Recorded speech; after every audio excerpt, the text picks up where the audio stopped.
What do you see? How do you feel? What is our future suffering? And what do we long for? Hi, we're Keiken and we're at our studio at Somerset House.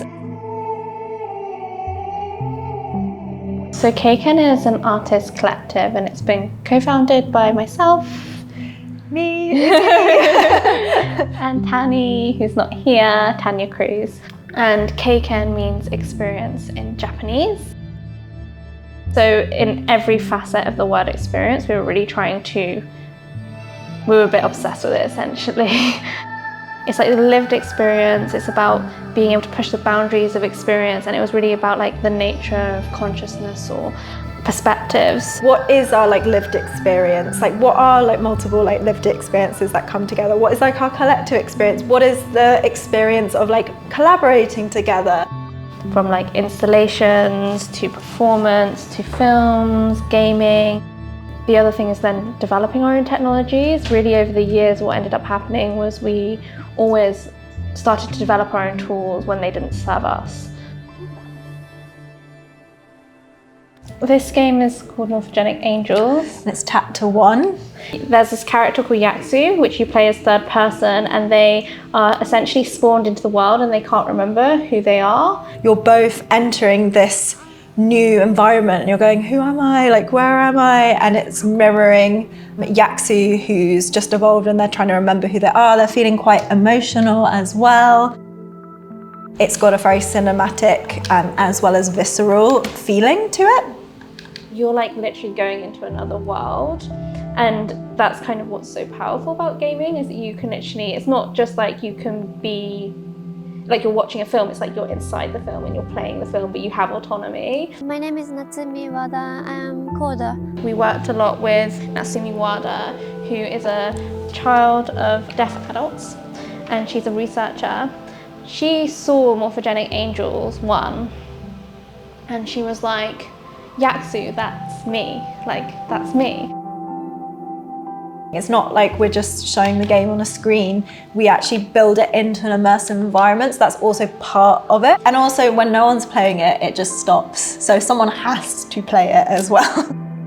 There was a ball pit, and there was also kind of red sand. So not only you go into kind of an immersive space, and I think, but you could also sensorially engage with it. And I think because this work is also really about, it's almost this imagined future far ahead, and they perceive things so differently. I think actually having those embodied, the installation is really important because it kind of is another level of embodiment.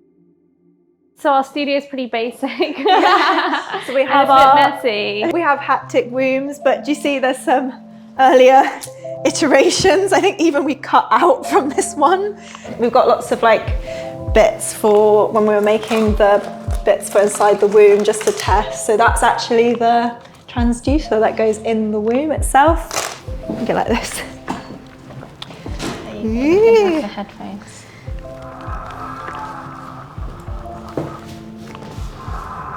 Normally when you experience it though, you lie down, but you can just buy silicone pregnant bellies online. So we had bought a few of them, and we had different performers just wear them. And what we realized is everyone had such a visceral, emotive experience with it. Then we thought, okay, what would happen if you tested putting haptics in there?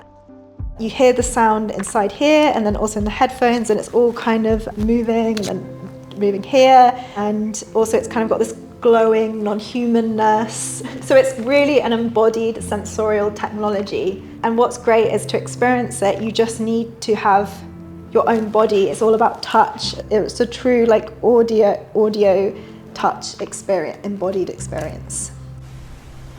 3 evolutions with no cosmic goal. We'd made games before, but we had never made a game using controller, using a character that you move around in the space, making game mechanics, how do you make an actual game? We managed to make a game that's really is a game in a really short period of time, so we had a lot of upskilling very, very quickly. It's kind of painful, but it's also you kind of experience the turbulent moments together. Absolutely everything had to be touched by more than one person. Right, so like even here, it's like you can see there's the level design, but then there's like the texturing. We can make interactivity, we can make characters, we can world build infinitely, we can like tell a story, we can make it cinematic. So all the skills are starting to like combine, if that makes sense. So much of it's about not understanding each other's perceptions and having different sensory experiences or having different like languages. So that's part of the reason why that this kind of has all come together.